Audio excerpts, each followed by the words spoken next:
බය වෙන්න එපා. කැළඹෙන්න එපා. අපේ දෙවිඳුන් අප සමගයි. ජල මැදින් ගියත්, ගිනි මැදින් ගියත් අපේ දෙවිඳුன் අප சமகாய். பயப்பட வேண்டாம், கலங்கிட வேண்டாம். தண்ணீரில் சென்றாலும் அக்கினியில் சென்றாலும் நம் தேவன் நம்மோடு இருக்கிறார். මේ ගීතිකාව අපි නිතර ගායනා කරන ගීතිකාවක්. இந்த பாடல் நாங்கள் தொடர்ந்து பாடுகிற ஒரு பாடலாய் காணப்படுகிறது.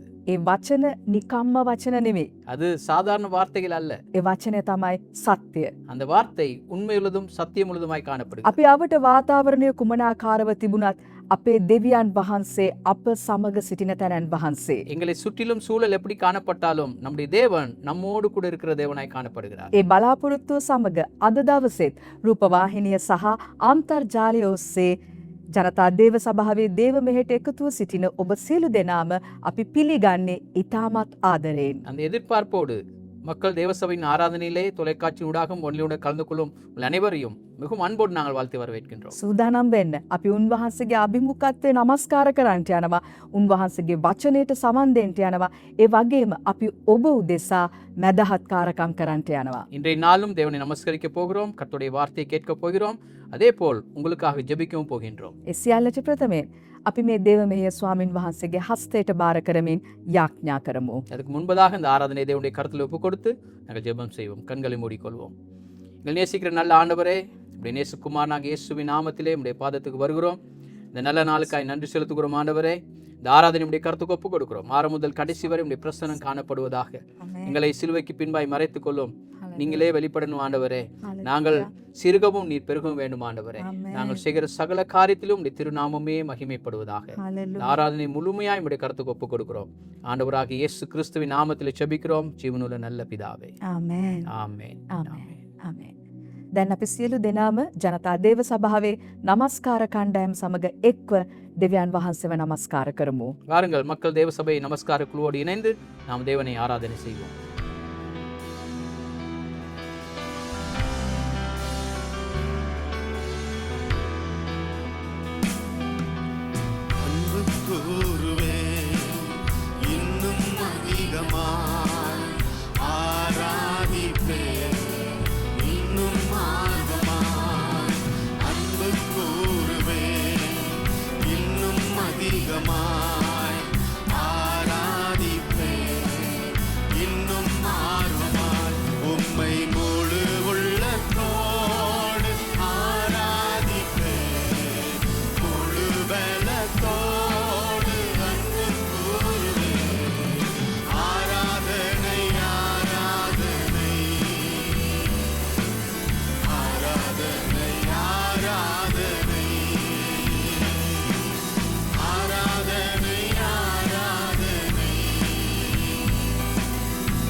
பாடும் பாடலின் காரணரே, நல்லவரே என் இயேசுவே. நான் பாடும் பாடலின் காரணரே, நன்மைகள் எதிர்பார்த்து உதவாதவர், ஏழையாம் என்னை என்றும் மறவாதவர், நன்மைகள் எதிர்பார்த்து உதவாதவர், ஏழையாம் என்னை என்றும் மறவாதவர். துதி உமக்கே, கனம் உமக்கே, புகழும் மேன்மையும் ஒருவருக்கே. துதி உமக்கே, கனம் உமக்கே, புகழும் மேன்மையும் ஒருவருக்கே. எத்தனை மனிதர்கள் பார்த்தேனையா, ஒருவரும் உம்மை போல இல்லையா.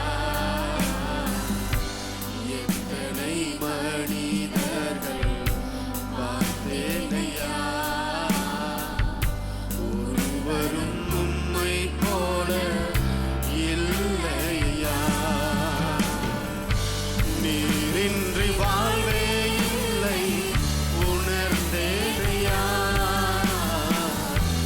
உந்தனின் மாறாண்பை மறவேனையா. நீரின்றி வாழ்வே இல்லை உணர்ந்தேனையா, உந்தனின் மாறாண்பை மறவேனையா. துதி உமக்கே, கனம் உமக்கே, புகழும் மேன்மையும் ஒருவருக்கே. துதி உமக்கே, கனம் உமக்கே, புகழும்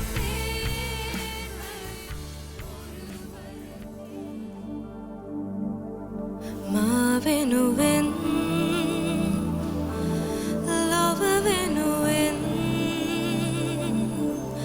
ජීවිතෙ දුන් සමිඳුන් හට මහිමය වේවා. නැවත නැගීටමින් අපේ හදවත්වල ජීවනය ඇති කළ සමිඳුන් හට මහිමය වේවා. මා වෙනුවෙන් ලොව වෙනුවෙන් ජීවිතෙ දුන් සමිඳුන් හට මහිමය වේවා. නැවත නැගීටමින් අපේ හදවත්වල ජීවනය ඇති කළ සමිඳුන් හට මහිමය වේවා.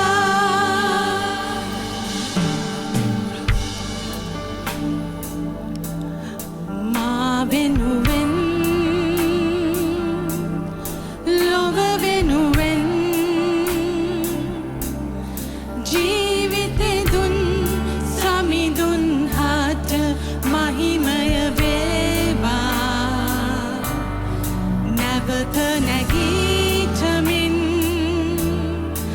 අපේ හදවත්වල ජීවනය ඇති කළ සමිඳුන් හට මහිමය වේවා.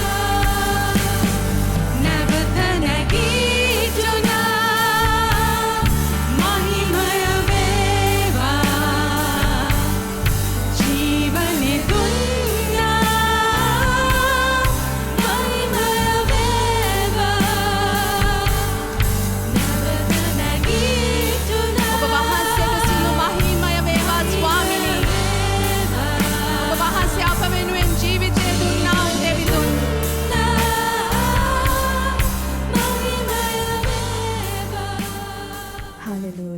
ஸ்தோத்திரமானவர். ස්වාමිනී ඔබ වහන්සේට නාමයෙන් ස්තුති මහිමපත් ප්‍රශංසා කරනවා. වේවා. ප්‍රශංසාව හලෙලූයා. මැද්දේ වැඩ ප්‍රසන්නව වාසය ඔබට කරන්නා වූ ප්‍රකාශ සමාදානයේ දෙවියන් බුද්ධ වහන්ස ඝන අපි ඔබ මහිමේ වහන්සේට පාත්‍රයේ ස්තුති නියුක්ත කරනවා. අපි ඔබ වහන්සේට ස්තෝත්‍රමානවයි. ප්‍රශංසා කරනවා ස්වාමිනේ. හලෙලූයා. හalleluya. நன்றி හalleluya. ඔබ බලවත්, தகப்பனே, நீ ඔබ வல்லமை உள்ளவனாய் යහපත්, காணப்படுகிறீர். ඔබ ජීවමාන දෙවියන් ஸ்தோத்திரம், වහන්සේ. ஸ்தோத்திரம், ஸ்தோத்திரம். ආමේන්. ආමේන්.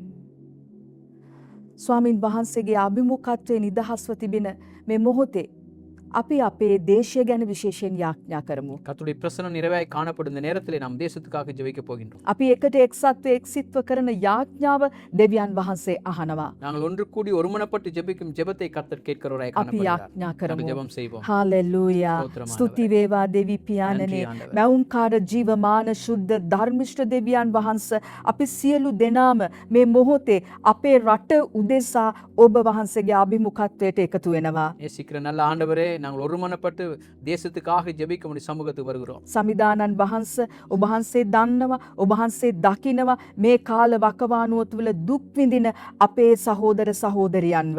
ஆண்டவரே, இந்த காலகட்டத்திலே துக்கப்படுற எங்களுடைய சகோதர சகோதரிகளை நீ அறிந்திருக்கிறீர் தகப்பனே. සමිදානනේ අපි ප්‍රථමයෙන් අපි දැනුවත්වත් අපි නොදැනුවත්වත් අපේ අතින් උනා වූ වැරදිවලට ඔබ වහන්සේගෙන් සමාව අයදිනවා. ஆண்டவரே, நாங்கள் தெரிந்தும் தெரியாமல் செய்த தவறுகளுக்காய் இடத்துல மன்னிப்பை பெற்றுக்கொள்கிறோம். අනේ අපට අනුකම්පා කළ මැනව, எங்கள் மேல் மனதுருகிறார், අපට කමා කළ මැනව, எங்களை மன்னிப்பீராக. අපේ දේශයේ පාපය වෙනුවෙන් අපි සමාව අයදිනවා ස්වාමිනේ. இந்த தேசத்தின் பாவத்துக்காக இடத்துல மன்னிப்பு கேட்கின்றோம். ඔබ වහන්සේගේ කරුණාවේ හස්තය අප කෙරෙහි දිගු කළ මැනව. ஆண்டவரே, உம்முடைய கிருபையின் கரத்தை எங்கள் தேசத்து மேல் நீட்டுவீராக. ස්වාමිනී මේ මොහොතෙත් ස්වාමින් වහන්සේ අවතන් වෙලා ඉන්න අපේ රටේ සියලුම දෙනා අපි ඔබ වහන්සේගේ හස්තයට බාර කරනවා. ஆண்டவரே, அகதி முகாமில் இருக்கிறதான் எங்களுடைய பிள்ளைகள் ஒவ்வொருவரையும் உடைய கருத்துக்கு ஒப்பு கொடுக்கின்றோம். ස්වාමින් වහන්සේ ඉතාමත් ඉක්මනින් සාමාන්‍ය ජීවිතයට ඇතුළත් වන පිණිස මේ අයට ඔබ වහන්සේ උපකාර කළ මැනව. ஆண்டவரே, மறுபடியும் அவர்கள் ஆண்டவரே தன்னுடைய வாழ்க்கையை ஆரம்பிக்கத்தக்கதாய் ஆண்டவர் சுவாமி சூழ்நிலையை மாற்றும்படியாக நான் ஜெபிக்கிறோம். ස්වාමිනී පවුලේ සමාජික සමාජිකාවන්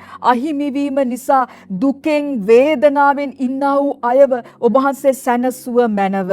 ஆண்டவரே, குடும்பத்தில் உறவுகள் பிரிந்தபடினால் வேதனைப்படுகிற ஒவ்வொருவரையும் பரிசுத்த ஆவியானவரே நீர் தேற்றுவீராக. ඒ වගේම ස්වාමිනී අපි මේ වෙලාවේ බාර කරනවා ස්වාමිනී රටේ සෙනගට පිහිටවෙන්ට නැගිට සිටින සියලු දෙනා ගැන. ஆண்டவரே, இப்படிப்பட்ட மக்களுக்கு உதவி செய்யும்படியாய் தேசத்தை எழும்பியிருக்கிறதான ஜனங்களுக்காக நான் ஜெபிக்கின்றோம். ස්වාමින් වහන්සේ වැනි උපකාර කරන සෙනග ගැන ඔබ වහන්සේට අපි අනේක වාරයක් ස්තුති කරනවා. அப்படியாய் உதவி செய்கிற ஜனங்களுக்காய் உமக்கு நன்றி செலுத்துகிறோம் ஆண்டவரே. අපේ රටේ පාලනය ගැන අපි ඔබ වහන්සේට ස්තුති කරනවා. இந்த நாட்டை ஆளுகிறவர்களுக்காய் நான் ஜெபிக்கிறோம் ஆண்டவரே. ස්වාමිනේ සහන සේවාවල යෙදිලා ඉන්න සියලු දෙනාට ඔබ වහන්සේ ආශිර්වාද කළ මැනව. ஆண்டவரே, நிவாரண பணியிலே ஈடுபட்டு கொண்டிருக்கிற ஒவ்வொருவரையும் தேவன் தாமே ஆசீர்வதிப்பீராக. විපතට පත් වූ හැම කෙනෙක්ටම ඒ සහනාධාර නිසි ලෙස ලැබෙන්ට සැලැස්සුව මැනව. ஆண்டவரே, இதுக்கு உட்பட்டிருக்கிற இந்த ஜனங்களுக்கு சரியான விதத்திலே நிவாரணம் கிடைக்கத்தக்கதாய் கர்த்தர் கிருபை செய்வீராக. ස්වාමිනී ජාතියක් දේශයක් හැටියට වැටුණු තැනින් නැවත නැගිටින්න ඔබ වහන්සේ අපට කරුණාව අනුග්‍රහය දුන මැනව. ஒரு இனமாக தேசமாக நான் விழுந்த இடத்திலிருந்து மறுபடியும் எழும்புவதற்கு உடைய கிருபையை கொடுப்பீராக. අපේ මුළු දේශයම අපි ඔබ වහන්සේගේ බලවත් හස්තයට බාර කරනවා පියාණනි. எங்கள் முழு தேசத்தையும் உடைய வல்லமையின் கருத்துக்கு ஒப்பு கொடுக்கிறோம் தகப்பனே. යේසුස් ක්‍රිස්තුස් වහන්සේගේම උතුම් නාමයෙන්මයි. இயேசு கிறிஸ்துவின் வல்லமையான நாமத்தினால் ආමේන්. ආමේන්. ආමේන්. ආමේන්. ආමේන්. දැන් අපි සූදානම් වෙමු ස්වාමින් වහන්සේගේ වචනයට සවන් දෙන පිණිස. இப்பொழுது நாம் இருதயத்தை திறந்து கொள்வோம் கர்த்தருடைய வார்த்தையை கேட்கும்படியாக. දෙසෙම්බර් කියලා කියනකොට අපේ හිතට එන මුල්ම සාමාන්‍යයෙන් හිතට එන මුල්ම සිතුවිල්ල නම් නත්තල. டிசம்பர் மாதம் என்ற பொழுது எங்கள் மனதில் உதிக்கும் முதலாவது காரியம் என்னவென்றால் நத்தார் மாதம் என்று. නත්තල කියන්නේ විවිධ දේවල්. நத்தார் என்று சொன்னால் அநேக காரியங்களை அது உள்ளடக்குகிறது. මට අහන්ඩ ලැබුණ කතන්දරයක් මතක් වෙනවා. எனக்கு சொல்லப்பட்ட ஒரு கதை ஞாபகத்துக்கு வருகிறது. එක් තාත්ත කෙනෙක් නත්තලට දින කීපයකට පෙර කනඩාවේ ඉන්න ඔහුගේ පුතාට කෝල් කරා. நத்தார் நாட்களுக்கு முன்பதாக அவர் கனடாவில் இருக்கும் அவருடைய மகனுடன் தொலைபேசியில் பேசுகிறார். ඔහු පුතාට කතා කරලා කිව්වා මේ නත්තලට දවස් කීපයකට පෙර මේ අසුබ ආරංචිය කියන්ට මට දුකයි. இந்த நத்தால் நாட்களை கொண்டாடும் முன்பதாக இந்த கதையை சொல்வது எனக்கு வேதனையா இருக்கிறது. නමුත් අවුරුදු 49කට පස්සේ ඔයාගේ අම්මයි මමයි වෙන් වෙන්න යනවා. என்ற போதிலும் 49 திருமண வாழ்க்கைக்கு பிறகு நானும் தாயும் பிரிய போகிறோம். අපිට තව දුරටත් එකට ජීවත් වෙන්න බැහැ කියලා කිව්වා. தொடர்ந்தும் எங்கள் இருவருக்கும் ஜீவிக்க முடியாது. පුතා මවිතයට පත් වෙලා மகன் புதுமையடைந்தார். තාත්තගෙන් කිව්වා කොහොමද ඒක කරන්නේ අවුරුදු 49කට පස්සේ අනිත් එක මේ දෙසැම්බර් වල மகன் கேட்டான், இது என்னது 49 வருடங்களுக்கு பிறகு முக்கியமாக இந்த டிசம்பர் மாதத்திலே? ඉතින් ඔහු තාත්තට කිව්වා කිසිම දෙයක් කරන්න එපා. ඉන්න මම අක්කට කෝල් එකක් දෙන්න යනවා කියලා. மகன் தகப்பனை நோக்கி சொல்கிறான், ஒன்றும் செய்ய வேண்டாம், நான் எனது அக்காவுக்கு கால் பண்ணுகிறேன். ඉතින් කැනඩාවේ ඉන්න පුතා ඔස්ට්‍රේලියාවේ ඉන්න අක්කට කෝල් එකක් දුන්නා. கனடாவில் இருக்கும் மகன் ஆஸ்திரேலியாவில் இருக்கும் அவருடைய அக்காவோடு தொடர்பு கொள்கிறார். කිව්වා අක්කා ඔයා මේක විශ්වාස කරන්න යන්නේ නැහැ. அக்கா, நான் சொல்வதை நீங்கள் விசுவாசிப்பது இல்லை. තාත්තා දැන් මට කෝල් එකක් දීලා කිව්වා අම්මයි තාත්තයි වෙන් වෙන්න යනවා කියලා. அப்பா இப்பொழுது கால் பண்ணி சொல்றார், அப்பாவும் அம்மாவும் பிரிய போகிறார்களாம். අක්කා කිව්වා මේ ඔයාට පිස්සුද? என்ன உனக்கு பைத்தியமா என்று அக்கா தம்பியை நோக்கி சொல்கிறார். මම ඒකට කවදාක්වත් ඉඩ දෙන්න යන්නේ නැහැ කියලා அதை කිව්වා. நடப்பதற்கு நான் இடம் கொடுக்கவே மாட்டேன். ඉතින් ඔස්ට්‍රේලියාවේ ඉන්න අක්කා ලංකාවේ ඉන්න තාත්තට කෝල් කරා. இப்பொழுது ஆஸ்திரேலியாவில் இருக்கும் மகள் இலங்கையில் இருக்கும் தந்தைக்கு கால் பண்ணுகிறார். තාත්තේ මල්ලි කැනඩාවෙන් මට දැන් කෝල් කරා. அப்பா, கனடாவில் இருக்கும் தம்பி இப்பொழுது என்னோடு பேசினார். මේ පොඩ්ඩක් ඉන්න අපි ලංකාවට එනකල් කිසිම දෙයක් කරන්න එපා කිව්වා. கொஞ்சம் இருங்கள், நாங்கள் இலங்கைக்கு வரும் வரைக்கும் நீங்கள் ஒன்று தீர்மானமும் எடுக்க வேண்டாம். මල්ලි මමයි හෙට අනිද්දාම ලංකාවට එනවා. நாளை நாளன்றைக்கே நானும் தம்பியும் இலங்கைக்கு வந்து விடுவோம். තාත්තා ෆෝන් එක පල්ලයට තියලා தகப்பன் போனை கீழே வைத்தார். ඔහුගේ භාර්යාව දිහා hina වෙලා කිව්වා. அவருடைய மனைவியை பார்த்து சிரித்த வண்ணமாக சொல்கிறார், වැඩේ හරි. சரியாக எல்லாம் நடந்து விட்டது. දෙන්නම ලංකාවට එනවා නත්තලට. பாருங்கள், நத்தாருக்கு 2 பிள்ளைகளும் இலங்கைக்கு வருகிறார்கள். බොහෝ දෙනෙක්ට නත්තල කියන්නේ බොහෝ දේවල්. நத்தல் என்று சொல்லும் பொழுது அநேகருக்கு அது அநேக காரியங்களா இருக்கிறது. සමහරක් අයට නත්තල කියන්නේ ඒ පවුල එකට ඉන්න එකයි. சிலருக்கு நத்தால் என்று சொல்லும் பொழுது தங்கள் குடும்பத்தோடு ஒன்றாய் ஐக்கியமாய் இருப்பது. සමහරක් අයට නත්තල කියන්නේ නෑදෑ හිතමිතුරන් එක්ක කාලය ගත කරන එකයි. ஒரு சிலருக்கு நண்பர்கள் உறவினர்களோடு காலத்தை கழிப்பது. සමහරක් අයට නත්තල කියන්නේ අවුරුද්දකට පස්සේ මහන්සි වෙලා වැඩ කරලා ගන්න නිවාඩුවක්. ஒரு சிலருக்கு ஒரு வருடம் முழுதாக தொழில் செய்து எல்லாம் செய்து அவர்களுக்கு ஒரு விடுமுறை நாட்களாக அதை கழிக்கிறார்கள். සමහරක් අයට නත්තල කියන්නේ සැරසිලි අලුත් ඇඳුම් කෑම බීම. ஒரு சிலருக்கு அலங்கான அலங்கரிப்பு, அழகான ஆடைகள், நல்ல தின்பண்டங்களை தயாரிக்கும் நேரமாய் இருக்கிறது. දැන් ආත්මික කට්ටියකුත් ඉන්නවානේ. பாருங்கள், ஆன்மீகமானவர்களும் இருக்கிறார்கள் தானே. ඒ ආයත නත්තල කියන්නේ දෙවියන් වහන්සේගේ උපත ගැන මෙනෙහි කරන එකයි. அவர்கள் என்ன செய்வார்கள் என்றால் ஆண்டவர் இயேசுவின் பிறப்பை அவர்கள் தியானிப்பார்கள். නමුත් අපේ දරුවන්ගෙන් අහන්න ඒගොල්ලන්ගේ නත්තලට කියනකොට මොකක්ද ඒගොල්ලන් වැඩියෙන්ම ආස කියලා? பிள்ளைகளிடம் கேளுங்கள், நத்தால் என்றால் அவர்கள் எதை விரும்புகிறார்கள் என்று. එක කටහඬකින් ඒගොල්ලන් කියයි எல்லோரும் ஒரே முறையில் சொல்வார்கள், මොකද්ද? තෑගි. ஆம், பரிசு. දරුවන්ට තෑගි තමයි නත්තල කියන්නේ. பிள்ளைகளுக்கு நத்தால் என்றால் பரிசுகள். නත්තල සැමරුම්වලට තෑගි දැන් ප්‍රධාන ස්ථානයක් ගන්නවා. நத்தாரை கொண்டாடும் நாட்களிலே பரிசு என்பது ஒரு முதலிடத்தை பெறுகிறது. නමුත් තෑගි මිලදී ගන්නකොට අපි ආතිතයට පත් වෙනවා. நிறைய நேரங்களிலே பரிசு பொருட்களை வாங்க போகும் பொழுது நாங்கள் மிக சோர்வான மனநிலைக்கு உட்படுகிறோம். මිල අධික කාලය ගත වෙන දෙයක් වෙන්න පුළුවන් මේ තෑගි ගන්න එක. இந்த பரிசு பொருட்களை வாங்கும் பொழுது அது அதன் விலையும் அதன் நேரமும் செலவழிக்கும் போது அது கஷ்டமாயிருக்கிறது. ගිය අවුරුද්දේ නත්තල ගැන හිතනකොට நாங்கள் சென்ற வருட நத்தாரை குறித்து யோசிக்கும் போது ඔබට ලැබුණු තෑගි මතකද? உங்களுக்கு கிடைத்த பரிசுகள் நினைவில் உண்டா? ඒව කවුද ඔබට දුන්නේ? அந்த பரிசுகளை யார் உங்களுக்கு கொடுத்தார்கள்? ඒව තාම තමා ගාව තියෙනවද? ඒව තාම පාවිච්චි කරනවද? அது இன்னும் உங்களிடம் இருக்கிறது, அதை நீங்கள் பாவிக்கிறீர்களா? ඒක එදා වගේම වටිනවද? அன்றைய போலவே இன்றும் அந்த பரிசானது உங்களுக்கு விலை மதிப்பை கொடுக்கிறதா? මම හිතනවා බොහෝ දෙනෙක් මේවා වලට උත්තර නැහැ කියලා කියයි කියලා. நான் நினைக்கிறேன் அநேகர் இந்த கேள்விகளுக்கு நீங்கள் இல்லை என்று தான் பதில் சொல்வீர்கள். මන්ද තෑගි මැකී යනවා. ஏனெனில் இந்த பரிசுகள் எல்லாம் மங்கி அழிந்து போகலாம். ඒවවල වටිනාකම නැති වෙනවා. அதன் மதிப்பும் இல்லாமல் போகலாம். සමහරක් විට මාස කීපයක් ගියාට පස්සේ අපිට ඒව අමතක වෙනවා. மாதங்கள் கடந்து செல்லும் பொழுது அதை நாங்கள் மறந்தும் விடுவோம். ඉතින් මේ නත්තල් කාලේ இந்த நத்தார் காலத்திலே මම ඔබට යෝජනා කරනවා කවදාක්වත් අඩුවෙන් නැති මිලෙන් අඩුවෙන් නැති වටිනාකමෙන් අඩුවෙන් නැති තෑගි 4ක් ගැන. இன்றைய நாளிலே இந்த நத்தாள் காலங்களிலே ஒரு காலமும் மங்காத மதிப்பில்லாமல் போகும் சில பரிசுகளை நாங்கள் உங்களுக்கு கொடுக்க போகிறேன். මේවා කිසිවෙකු කතා නොකරන නත්තල් තෑගි. நான் சொல்லும் பரிசுகள் யாராலும் பேசப்படாத பரிசுகள். මේ තෑගි ලස්සන්ට ඔතලා රිබන් දාලා දෙන්න පුළුවන් තෑගි නෙමෙයි. இந்த நன்கடையோ பரிசானது அழகாக ஒரு பார்சு செய்து ரிபன் கட்டி கொடுக்கும் பரிசும் அல்ல. නමුත් මේ තෑගි අපේ ජීවිත රටාවේ කොටසක් කරොත් ஆனாலும் இந்த பரிசு பொருட்களை எங்கள் வாழ்க்கையிலே நடைமுறையாக அதை பயன்படுத்துவோமாக අපේ පවුල් எங்களுடைய குடும்பம் අපේ සම්බන්ධතා எங்கள் உறவுகள் අපේ දෙවියන් වහන්සේ සමග තියෙන ඒ සම්බන්ධතාවය ඒ ජීවිත ගමන தேவனுடன் எமக்கு இருக்கும் உறவும் அவருடன் நாங்கள் செல்லும் இந்த ஜீவியத்தின் பயணமும் ඒ සියලු දෙයක් පොහොසත් වෙන්න යනවා. அது எல்லாமே அது ஒரு சொத்தை அல்லது உங்க பெருமதியை கொடுக்கிறது. ඉතින් මම ඔබට යෝජනා කරන පළවෙනි තෑග්ග තමයි පවිත්‍රත්වයේ තෑගය. நான் உங்களுக்கு சொல்லும் முதலாவது பரிசு இல்லாவிட்ட நன்கொடை என்னவென்றால் தூய்மையின் பரிசு.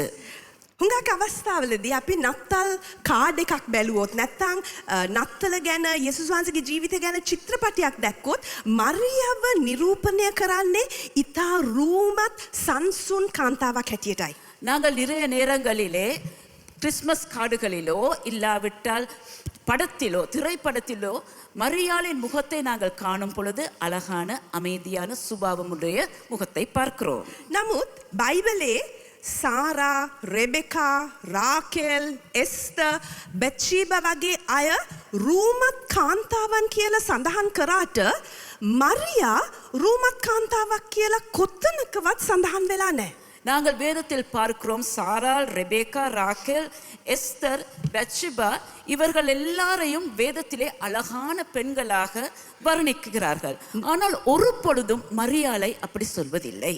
නමුත් මරියාව අපි හැම වෙලේම නිරූපණය කරන්නේ ඊතා සුරූපී කාන්තාවක් හැටියටයි. என்ற போதிலும் நாங்கள் மரியாளை மிக அழகான வெளித்தோற்றம் நிறைந்த ஒரு பெண்ணாகவே வரைந்து கொள்கிறோம். සමහරක් විට ඒ පවිත්‍රත්වයේ සුන්දරත්වය විහිදුණු නිසා වෙන්න පුළුවන්. சில நேரங்களிலே அவருடைய வாழ்க்கையில் இருந்த தூய்மையின் வெளித்தோற்றம் அந்த அலங்கரிப்பை அவளுக்கு கொடுக்கும். ඒ ඇතුළාන්ත සුරූපී භාවය ඒ අලංකාරය ඇගේ මුහුණෙන් විස්වෙනවා.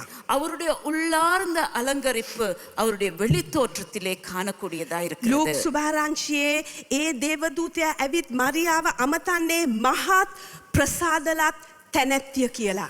லூக்கா சுவிசேஷத்திலே தேவ தூதன் அவளை வர்ணிப்பது எப்படி என்றால் கிருபை பெற்றவளே வாழ்க என்று. දෙවියන් වහන්සේ ගැලවුම් කාර්යානන් ඇගේ කුසෙහි දරා සිටීමට දෙවියන් වහන්සේ ඇව තෝරගත්තා. அவருடைய தூய்மையான காரணத்தின் ஊடாக மனுக்குலத்திற்கு உன்னத பரிசை கொடுப்பதற்காக தேவனானவர் அவரை தெரிந்து கொண்டார். ඇගේ පවිත්‍රත්වය ඇයව දෙවියන් වහන්සේ මනුෂ්‍ය වර්ගයාට දුන් උතුම්ම තෑග්‍ය සඳහා භාජනයක් කරගත්තා. அவருடைய தூய்மையின் காரணத்தின் ஊடாக தேவன் அவரை தெரிந்தெடுத்த பாத்திரம். එම නිසා මේ නත්තලේ ඔබ ඔබේ පවිත්‍රත්වය ආරක්ෂා කරගන්නවද? ஆதலால் இந்த நத்தார் காலத்திலே உங்களுடைய தூய்மையை நீங்கள் பாதுகாத்துக் ඒ கொள்கிறீர்களா? පවිත්‍රත්වය ඔබ අනිත් අයට දෙන්න සූදානම්ද? அந்த தூய்மையை நீங்கள் மற்றவர்களோடு கொடுப்பதற்கு ஆயத்தமாய் இருக்கிறீர்களா? ඔබ විවාහයකින් නම් நீங்கள் திருமணமானவர்களாகில் ඔබ බිරිඳට දිය හැකි උතුම් වැදගත්ම ත්‍යාගය ඇවිත් ඔබේ පවිත්‍රත්වයයි. நீங்கள் கணவனானவர்கள் தமது மனைவிக்கு கொடுக்கும் உன்னத உயர்ந்த பரிசாக இருப்பது உங்கள் தூய்மைத்துவம். ස්වාමි පුරුෂයෙක්ට දෙන්ට පුළුවන් උතුම්ම විශ්වාසවන්තම ත්‍යාගය ඇවිත් ඔබේ පවිත්‍රත්වයයි. மனைவிகளுக்கு தங்களுடைய கணவனுக்கு நீங்கள் கொடுக்கக்கூடிய உன்னதமான உயர்ந்த பரிசு என்னவென்றால் விசுவாசமான கணவர். ඔබ අවිවාහක නම් ඔබේ අනාගත සහකාරී සහකරුවට දෙන්ට පුළුවන් උතුම්ම ත්‍යාගය ඔබේ පවිත්‍රත්වයයි. நீங்கள் திருமணமாகாதவர்களாயிருப்பீர்கள் என்றால் நீங்கள் உங்களுடைய வாழ்க்கையிலே கொடுக்கக்கூடிய உன்னத பரிசு தூய்மை. අපි තෑගිවලට ආසයි තමයි. நாங்கள் பரிசு பொருட்களுக்கு விருப்பம் தான். තෑගි දෙන්න එපා කියලා කියනවා නෙමේ. பரிசுகள் கொடுக்க வேண்டாம் என்று சொல்லவில்லை. නමුත් පවිත්‍රත්වයත් එක්ක සංසන්දනය කරන්නට බැහැ ඒ එක තෑග්ගක්වත්. நாங்கள் கொடுக்கும் எந்த பரிசும் தூய்மைக்கு ஈடுபடுத்த முடியாது. නමුත් පවිත්‍රත්වය කියන්නේ ලිංගිකත්වය පමණක් නොව. தூய்மை என்று சொல்லும் பொழுது பாலியல் உறவுகள் மாத்திரம் அல்ல. අපේ පිරිසිදු චේතනාවන්. எங்கள் சுத்தமான நோக்கம், අපේ අවංක වචන. எங்களுடைய நேர்மையான අපේ வார்த்தைகள், හදවතේ ඍජුභාවය. எங்களுடைய இதயத்தில் இருக்கும் உண்மைத்துவம். පවිත්‍රත්වය කියන්නේ දෙවියන් වහන්සේට ගෞරවය කරන ජීවිතයක්.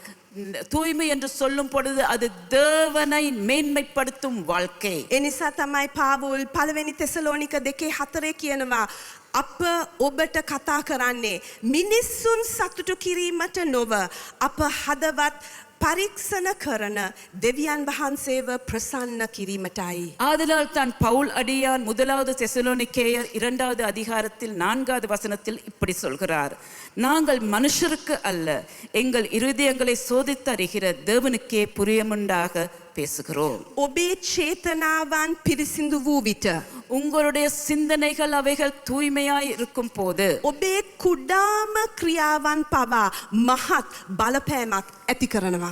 உங்களுடைய சின்ன செய்கைகளும் ஒரு பெரிய நன்மையான தாக்கத்தை ஏற்படுத்தும். දෙමව්පියනි, பெற்றோர்களே, ඔබේ පවිත්‍රතාවය ඔබේ දරුවන්ගේ ජීවිතය හැඩගස්වනු ඇත.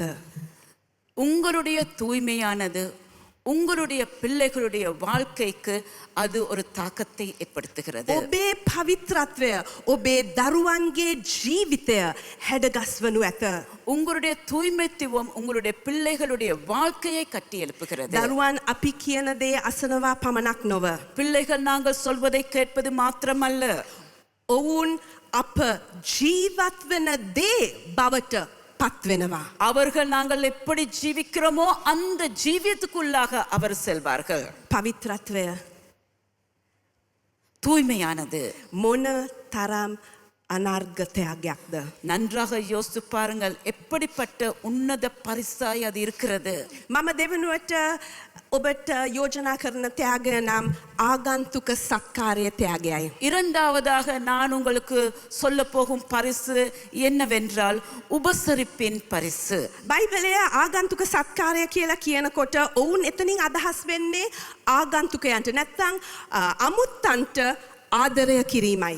நாங்கள் வேதத்தில் கவனிக்கும் பொழுது உபசரிப்பு இல்லாவிட்டால் விருந்தோம்பல் என்று சொல்லும் பொழுது நாங்கள் அறியாத தெரியாத அந்நியருக்கு நாங்கள் எப்படி உபசரிக்க வேண்டும் என்பதே. ඒ කියන්නේ අපේ සාමාන්‍ය කවයෙන් පිටතට සිටින පුද්ගලයන්ට විශේෂයෙන්ම අපට වඩා වෙනස්ව පෙනෙන අයට වෙනස් අයට අපි දෙන උණුසුම අපි දෙන ආදරය අපි දෙන පිළිගැනීමයි. சில வேளைகளிலே நாங்கள் ஒருபோதும் அறியாதவர்கள் இல்லாட்டி வேறுபட்டவர்கள் வித்தியாசமானவர்களை நாங்கள் எப்படி கவனிக்கிறோம், எப்படி கரிசனையாய் இருக்கிறோம், எப்படி பாதுகாப்பை கொடுப்போம், இதுதான் அந்த விருந்தோம்பலின் முக்கிய பங்காய் இருக்கிறது. මොහොතක් මරියා සහ යෝසප් බෙත්ලෙහෙමට ආපු අවස්ථාව ගැන හිතන්න. ஒரு விசை சிந்தித்து பாருங்கள், யோசேப்பும் மரியாளும் அவர்கள் பெத்லேமுக்கு வந்தபோது என்ன நடந்தது? ලූක් සුභාරංචියේ දෙවනි පරිච්ඡේදයේ නිකන් කියනවා නවාතැන්ගේ ඉඩ නොතිබුණු නිසා ගව ඔරුවක මරියා යේසුස් වහන්සේව බෑවා කියලා. நாங்கள் கவனிக்கிறோம், லூக்கா சுவிசேஷம் 2 அதிகாரத்திலே 7 வசனத்தின் பிரகாரமாக அவள் தன் முதற் பேரான குமாரனை பெற்று சத்திரத்திலே அவர்களுக்கு இடம் இல்லாதிருந்தபடியால் பிள்ளையை துணிகளில் சுற்றி முன்னணியில் දැන් கிடத்தினார். සන්ඩේ ස්කූල් එකේ අපි ලොකුවට මේ කතන්දරය කියනවා. நிறைய நேரங்களிலே எங்களுடைய ஞாயிறு பாடசாலையிலே இந்த கதையை நாங்கள் இப்படி சொல்கிறோம். මේ එක පේලිය අරගෙන අපි ලොකු කතන්දරයක් හදලා තියෙනවා. இந்த ஒரு சிறு பகுதியை எடுத்து ஒரு பெரிய கதையை உருவாக்குகிறோம். ඒ කතන්දරය අපි තානායම් කරුව දකින්නේ කුරිරු ලෙසයි.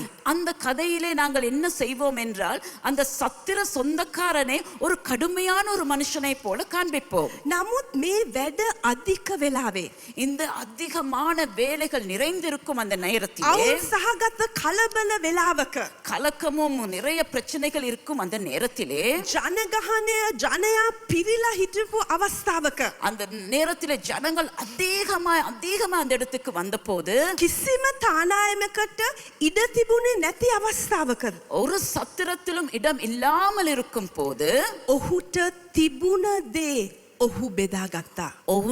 அவனிடம் இருந்ததை அவன் பகிர்ந்து கொண்டான். ඔහු ගවලෙන වඩාත්ම සුව පහසු තැන නොවෙන්න පුළුවන්. அந்த சத்திரமானது எல்லா விதமான காரியங்களும் இருந்த இடமாக ஒரு தாராளமான இடமாக இருக்கவில்லை. නමුත් ඔහු කරේ ඔහුට තිබුණ හොඳම දේ ඔහුට තිබුණ එකම දේ ඔහු දුන්නා.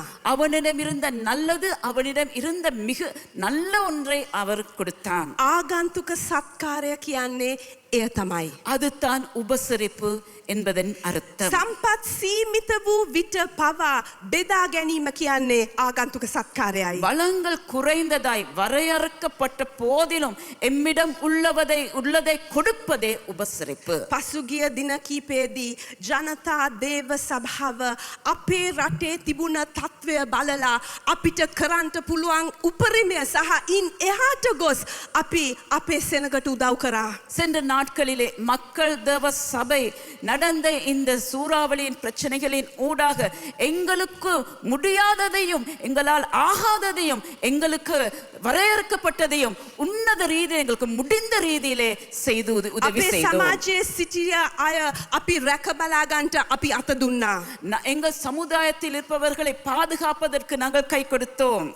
අපිට තිබුණ දේ අපි බෙදාගත්ත පමණක් නොමේ අපිට හැකියාවට වඩා ඉහළින් අපි යන්ට තීරණය කරා. எங்களிடம் இருப்பதை மாத்திரமில்ல அதையும் மீறி நாங்கள் பெரிதான அளவிலே தாராளமாக அதை கொடுத்து உதவி නමුත් செய்தோம். අපි දන්නවා අපි අවට ඉන්න සෙනග තාම දුකෙන් කනගාටුවෙන් වේදනාවෙන් සිටිනවා කියලා. என்ற போதிலும் எங்களை சுற்றி இருக்கும் ஜனங்கள் இன்னும் கலக்கத்திலும் வேதனையிலும் கண்ணீரோடும் இருக்கிறார்கள். මන්ද අවශ්‍යතාවය ඉතාමත්ම විශාලයි. ஏனென்றால் தேவைகள் மிக அதிகமாக இருக்கிறது. අපි හැම කෙනෙක්ටම හැම දෙයක්ම කරන්නට බැරි වෙයි. எங்கள் எல்லோருக்கும் எல்லாவற்றையும் செய்ய முடியாது. නමුත් අපගේ උපරිමය ලබා දීමට තමයි අපිව කැඳවලා තියෙන්නේ. தேவன் எங்களை அழைத்திருக்கிறார். எங்கள் இருப்பவைகளை உன்னதமாக உயர்ந்த ரீதியிலே அதை செய்து கொடுப்பதே. යේසුස් වහන්සේ පළවෙනි නත්තලේ උන්වහන්සේ සිටපු උසස් ස්ථානයෙන් ඔහු බැස ආවා. ஆண்டவர் இயேசுவானவர் அந்த நத்தாள் தினத்திலே அவர் இருந்த உன்னத இடத்தில் இருந்து தாழ்மையான இடத்துக்கு வருகிறார். මේ නත්තලට අපි සූදානම් වෙන අවස්ථාවේදී අපි බැහැලා වැඩ කරන්නට බැහැලා අත දෙන්න අපි සූදානම්ද? இந்த நத்தார் காலங்களிலே இவ்வாறான மக்களுக்கு நாங்கள் இறங்கி தாழ்ந்து நாங்கள் அவர்களுக்கு உதவி செய்ய ஒத்தாசை பண்ண ஆயத்தமாக இருக்கிறோமா? අපිට වඩා ඉහළින් යන්න පුළුවන් විදිහට අපි කරන්නට සූදානම්ද?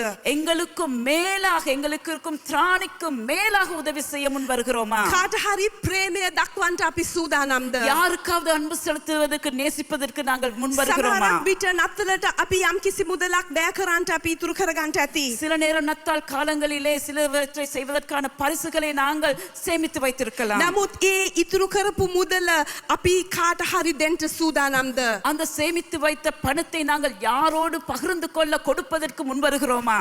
නත්තල් දවසේ අපි කවුරු හරි පවුලක් අරගෙන ගොස් නත්තල එකට භුක්ති විඳින්න අපි සූදානම්ද? யாராவது ஒரு குடும்பத்தை எடுத்து கூட்டிக் கொண்டு போய் நத்தார் தினத்திலே ஒரு உணவை நாங்கள் கொடுப்பதற்கு தயார் செய்வோமா? කරුණාවන්ත කමින් කාව හරි ආශිර්වාද කරන්නට අපි සූදානම්ද? கிருபையின் ஊடாக யாரையாவது ஆசீர்வதிப்பதற்கு நாங்கள் முன் வருகிறோமா? ඔබ කරන ක්‍රියාව ඔබට අමතක වෙයි.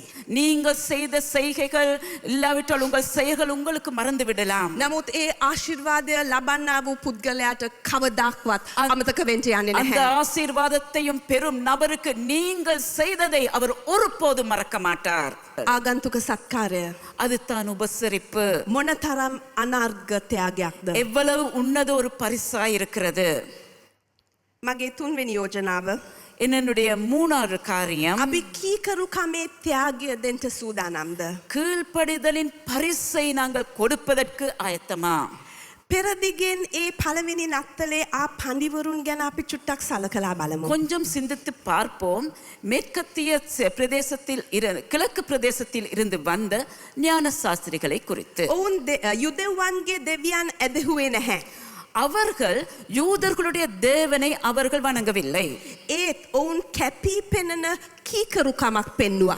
யாரும் அடையாளம் காணும் கொள்ளும் பொருட்டு இருக்கும் ஒரு கீழ்ப்படியை அவர்களுடைய வாழ்க்கையில் අපි காண்கிறோம். දන්නවා කොහොමද හෙරෝත් රජු යේසුස් වහන්සේගේ උපතෙන් කලබල වුණ හැටි. நாங்கள் கவனிக்கிறோம், ஏரோது ராஜா ஆண்டவர் இயேசுவின் பிறப்பை முன்னிட்டு அவனுக்கு வந்த கலக்கமும் கோபமும் எப்படி இருந்தது என்று. ඉතින් හෙරෝද් ඒ පඬවරුන් එකතු කරලා කිව්වා මටත් ඕනේ අර නව රජුට නමස්කාර කරන්න කියලා.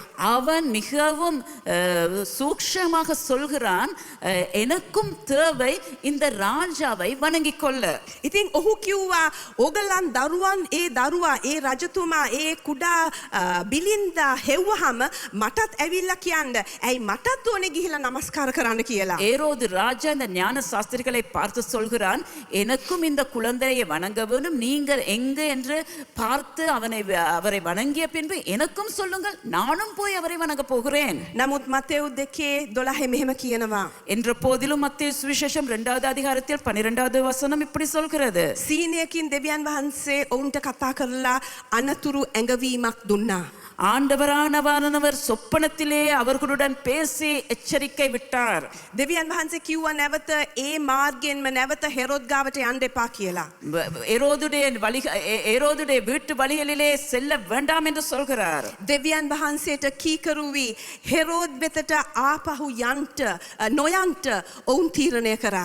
அவர்கள் தேவனுடைய வார்த்தைக்கு கீழ்ப்படிந்து வேறு வழியாய் தங்கள் தேசத்துக்கு திரும்ப போவதற்கும் ஏரோதண்டையில் செல்லாமல் செல்வதற்கு அவர்கள் வகை தேடிக் கொண்டார்கள். ඒ ගත්ත තීරණය නිසා ඔවුන්ගේ ජීවිත අවදානමකට පත් වුණා. அவர்கள் எடுத்த தீர்மானமானது அவருடைய வாழ்க்கைகளை பாதுகாப்பற்ற நிலைமைக்கு கொண்டு செல்லப்பட்டது. හෙරෝද්ගේ අනට අකීකරු වීම භයානක දෙයක්. ஏரோது ராஜாவுடைய வார்த்தைக்கு கீழ்ப்படியாமல் போவது பயங்கரமானது. නමුත් ඒගොල්ලන් තීරණය කරා දෙවියන් වහන්සේගේ වචනයට කීකරු වෙන්න. என்ற போதிலும் அவர்கள் தீர்மானிக்கிறார்கள் தேவனுடைய வார்த்தைக்கு கீழ்ப்படிய. ඔව් කීකරු වීම හැම විටම පහසු නැහැ. என்ற போதிலும் கீழ்ப்படிவு என்று சொன்னால் அது எந்த நேரம் அது இலகுவாக அமையாது. සමහරක් විට කීකරු වීම කියන්නේ අපේ අපහසුතාවයට පත්වෙන්න පුළුවන්. நாங்கள் கீழ்ப்படியும் போது நாங்கள் கஷ்டத்தில் விழுந்து விடலாம். කීකරු වීමට කැපවීමක් අවශ්‍යයි. கீழ்ப்படிவதற்கு அர்ப்பணிப்பு என்பது மிக முக்கியமான காரணி.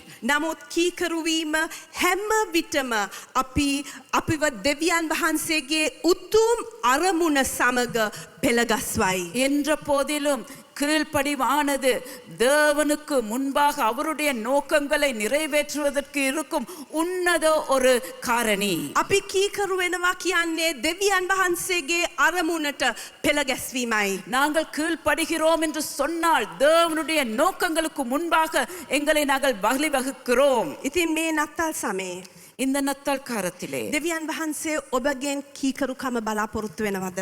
ஆண்டவரானவர் உங்கள் வாழ்க்கையிலே கீழ்ப்படிவை எதிர்பார்க்கிறாரா? කොයි අවස්ථාවේදී ඔබ දෙවියන් වහන්සේට කීකරු විය යුත්තේ? நீங்கள் எந்த நேரத்திலே ஆண்டவருக்கு கீழ்ப்படிய வேண்டும்.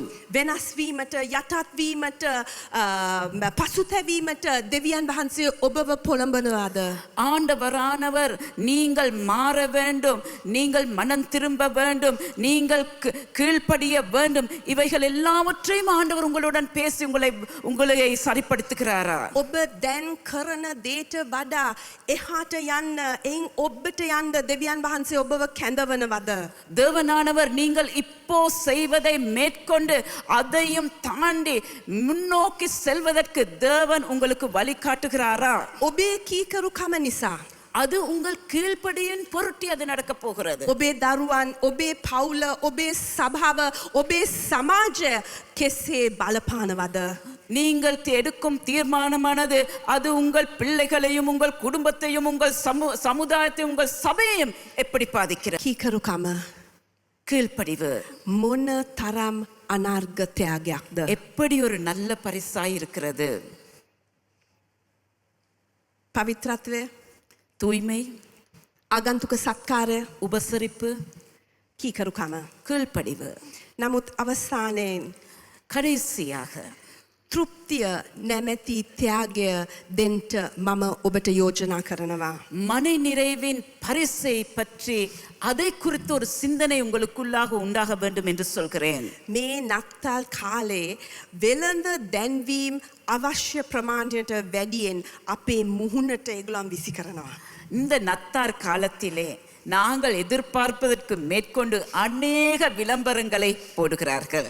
අපිට අවශ්‍යයි කියලා දැනන් හිටපු නැති දේවල් ඒගොල්ලන් කියනවා අපිට ගන්න කියලා. எங்களுக்கு தேவை என்று நாங்கள் நினைக்காததை கூட உங்களுக்கு இது தேவை என்று அவர்கள் எங்களுக்கு உறுதிப்படுத்துகிறார்கள். හැබැයි දන්නවද?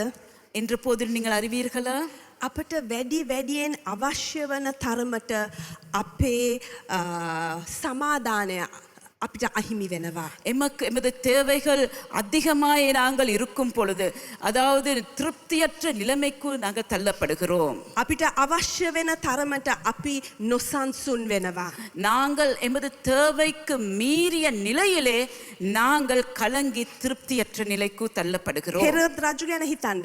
ஏரோது ராஜாவை குறித்து கொஞ்சம் சிந்தித்து பாருங்கள். ඔහු බලයට කොතරම් කෑදර වුණාද කියලා කිව්වොත් මතෙව් 2 කියනවා ඔහු සෙල්දාදුවන්ට අවුරුදු 2ක් හෝ ඊට අඩු සියලුම පිරිමි ළමයි මරා දමන්න කියලා.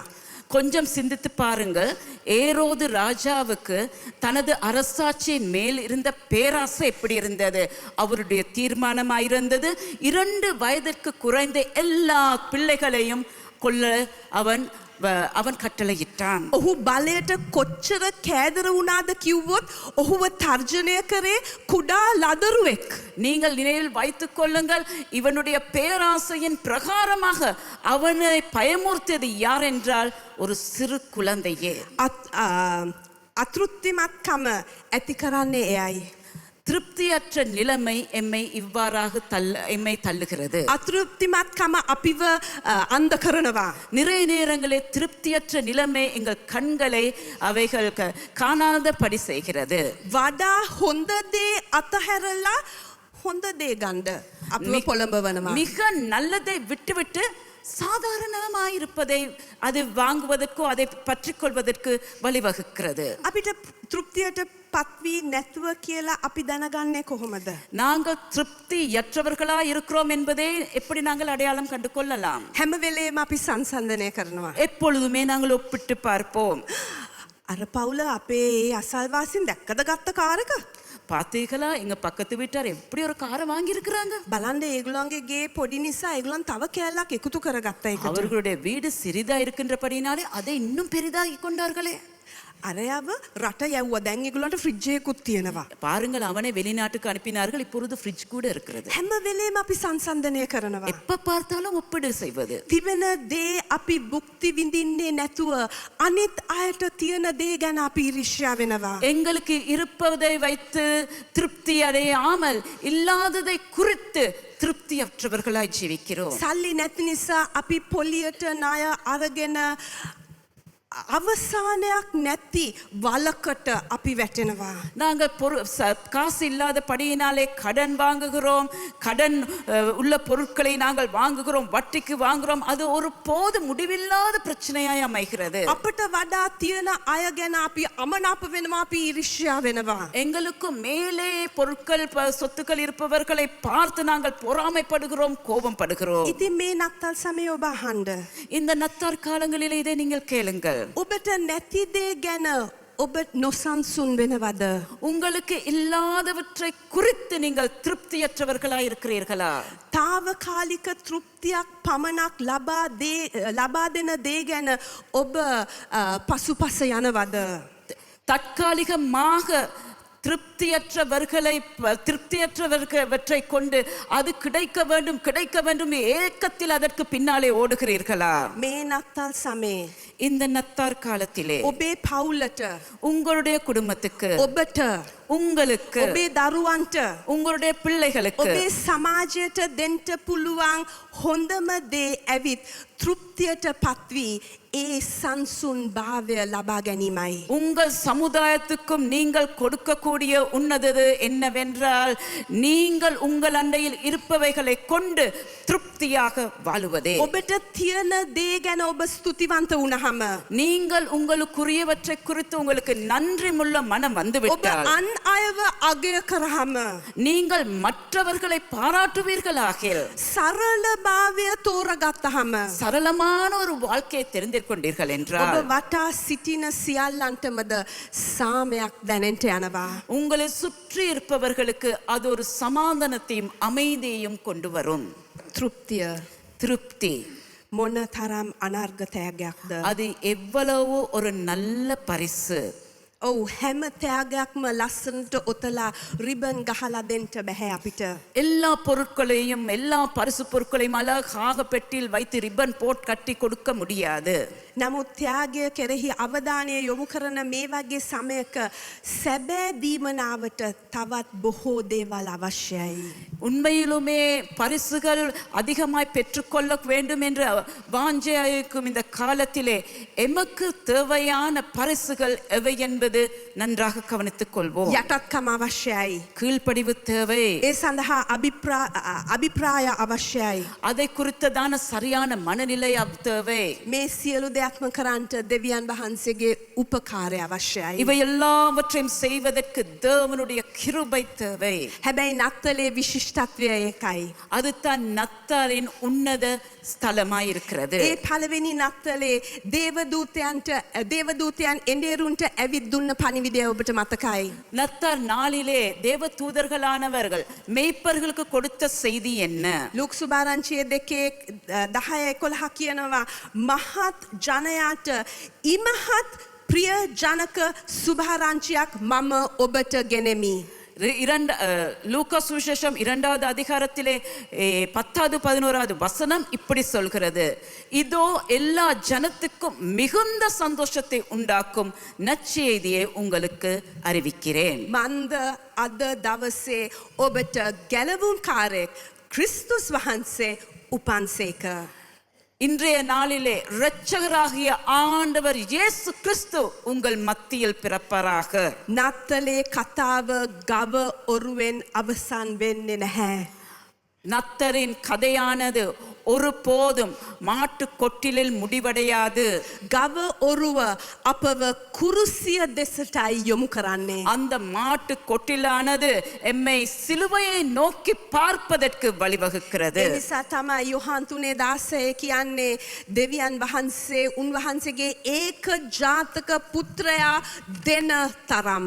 ஆதலால் தான் யோவான் 3வது அதிகாரத்திலே 16வது வசனம் இப்படி சொல்கிறது, தேவன் தம்முடைய ஒரே பேரான குமாரனை விசுவாசிக்கிறவன் எவனோ அவன் கெட்டு போகாமல் நித்திய ஜீவனை அடையும்படி அவரை தந்தருளி. දෙවියන් වහන්සේගේ උතුම්ම දේ උන්වහන්සේ අපිට ත්‍යාගය කරා. தேவன் அண்டையில் இருந்த உன்னதரை அவர் எமக்கு கொடுத்தார். මන්ද අදහගන්නා සෑම දෙනාම විනාශ නොවි සදාකාල ජීවනය ලැබෙන පිණිසයි. ஏனெனில் விசுவாசிப்பவன் எவனும் கெட்டு போகாமல் அவன் நித்திய ஜீவனை பெரும்படி அதை செய்தார். දෙවියන් වහන්සේගේ උතුම්ම ත්‍යාගය වන යේසුස් වහන්සේ උපත ලැබුවේ ඔබෙත් මගෙත් ගැලවීම උදෙසා මිය යෑමටයි. உன்னத தேவனான இயேசுவானவர் எங்கள் அண்டையிலே பிறந்ததின் நோக்கம் எங்களுடைய பாவத்துக்கு அவர் பலியாக சிலுவையில்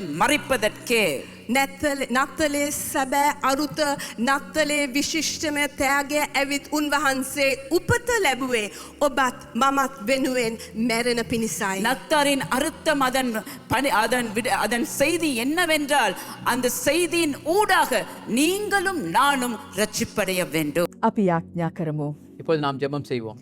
ස්වාමිනී ඔබ වහන්සේගේ දිව්‍යමය වචනය ගැන අපි ඔබ වහන්සේට ස්තුතිවන්ත වෙනවා. ஆண்டவரே உம்முடைய தெய்வீக வார்த்தைக்காக நன்றி செலுத்துகிறோம். අපි කිසිවෙක් සදාකාල ජීවනය නොලබා විනාශයට පත්වීම ඔබ වහන්සේගේ කැමැත්ත නෙමෙයි. ஆண்டவரே நாங்கள் யாரும் நித்திய ஜீவனை பெறாதபடி அழிந்து போக முடியும் சித்தமல்ல ஆண்டவரே. පියාණනී ඔබ වහන්සේගේ ඒක ජාතක පුත්‍රයාණන්ව ලෝකයා උදෙසා දෙන තරම් ඔබ වහන්සේ අපට ප්‍රේම කළා. உம்முடைய ஒரே பேரான குமாரனை இந்த உலகத்துக்காய் கொடுக்கும்படியாய் நீ நன்றி செலுத்தினீர் ஆண்டவரே. ස්වාමිනී ඔබ වහන්සේ යේසුස් ක්‍රිස්තුස් වහන්සේව මේ පොළවට එව්ව නිසා අපි ඔබ වහන්සේට ස්තුතිවන්ත වෙනවා. பிதாவே உம்முடைய குமாரனாகிய இயேசு கிறிஸ்து இந்த பூமிக்கு அனுப்பினதற்காய் நன்றி செலுத்துகிறோம். අපිට ලබන්ට පුළුවන් උතුම්ම ත්‍යාගය උන්වහන්සේ අපට දෙන සදාකාල ජීවනයයි. எங்களுக்கு கிடைக்கக்கூடிய பெரிய பரிசு நித்திய ஜீவனாய் காணப்படுகிறது. ඒ ජීවනය අත්පත් කරගන්න පිණිස අපි සියලු දෙනාටම ආශිර්වාද කළ මැනව. அந்த நித்திய ஜீவனை நாங்கள் பெற்றுக்கொள்ளத்தக்கதா எங்கள் ஒவ்வொருவருக்கும் நீ கிருபை ඒ செய்வீராக. ජීවනය තුළ ජීවත් වන පිණිස අපිට ඔබ වහන්සේගේ කරුණාව දුන මැනව. அந்த நித்திய ஜீவனுக்குள் வாழும்படியா எங்களுக்கு கிருபை செய்வீராக. මේ වචනය ඇසුවා වූ සහ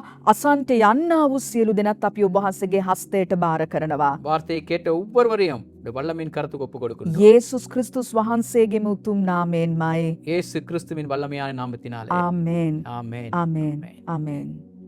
අපි හිතනවා ස්වාමින් වහන්සේගේ වචනය බලවත් ලෙස ඔබේ හදවත ස්පර්ශ කරා කියලා. நாங்கள் விசுவாசிக்கிறோம் கர்த்தருடைய வார்த்தை வல்லமையா எங்கள் இருதயங்களை தொட்டிருக்கிறது என்று. මේ අහස පොළව පහව ගියත් උන්වහන්සේගේ වචනය කවදාවත් පහව යන්නේ නැහැ. வானமும் பூமியும் அழிந்து போனாலும் கர்த்தருடைய வார்த்தை ஒரு நாளும் அழிந்து போகாது. ඒ නිසා අපි උන්වහන්සේගේ වචනයට අනුව ජීවත් වෙන සෙනගක් වෙමු. ஆகவே கர்த்தருடைய வார்த்தையின்படி வாழ்வதற்கு நாங்கள் முயற்சி எடுப்போம். සුපුරුදු විදිහට දැන් අපි දේව මෙහි අවසානයට පැමිණ සිටිනවා. இப்பொழுது நாம் ආராதனையின் முடிவுக்கு வந்திருக்கின்றோம். ඊට ප්‍රථමයෙන් අපි සභාවේ දැන්වීම් වලට අපේ අවධානය යොමු කරමු. அதுக்கு முன்பதாக சபையின் அறிவித்தல்களுக்கு நாம் செவி சாய்ப்போம். දෙසැම්බර් මාසේ 25 වෙනිදා නත්තල් දේව මෙහෙට අපි ඔබ සියලු දෙනාට විවෘත ආරාධනාවක් කරනවා. டிசம்பர் மாதம் 25ஆம் தேதி நத்தார் ஆராதனைக்கு உங்களை அன்போடு நாங்கள் வரவேற்கின்றோம். ජනතා දේව සභාව නාරහෙන් පිට සහ ජනතා දේව සභාව පෑලියගොඩ යන ස්ථාන දෙකේදීම උදෑසන 8ට සිංහල දමිළ භාෂා දෙකෙන් නත්තල් දේව මෙහෙය පැවැත්වෙන්නට යනවා. காலை 8 மணிக்கு நாராயம்பேட்டை சபையிலும் பேலியகுட சபையிலும் இந்த ஆராதனை நடைபெற இருக்கிறது. உங்களை அன்போடு வரவேற்கிறோம் வந்து கலந்து கொள்ளும்படி. පටන් ගැන්වේ සිට මේ මොහොත දක්වාම අපේ දේව මෙහෙය සමග එකතු වී සිටි ඔබ සියලු දෙනාටම බෙහෙවින්ම ස්තුතියි. ஆரம்பம் முதல் கடைசி வரை எங்கள் ஆராதனையை கலந்து கொண்ட உங்கள் அனைவருக்கும் நாங்கள் நன்றி செலுத்துகின்றோம். අපේ බලාපොරොත්තුව ලබන සතියේ මෙවැනි දේව මෙහෙයකින් ඔබව මුණ ගැසීමයි. எங்களுடைய எதிர்பார்ப்பு அடுத்த வாரமும் இப்படிப்பட்ட ஒரு ஆராதனையுடைய சந்திப்பதாகும். එතෙක් ජීවමාන දෙවියන් වහන්සේගේ කරුණාවත් අනුග්‍රහයත් ඔබ සියලු දෙනා සමගම වේවා. அதுவரையும் கர்த்தருடைய கிருபையும் இரக்கமும் உங்களோடு கூட இருப்பதாக. ස්වාමින් වහන්සේ ඔබට ආශිර්වාද කරන සේක්වා. கர்த்தராகிய ஆண்டவர் உங்களை ஆசீர்வதிப்பாராக.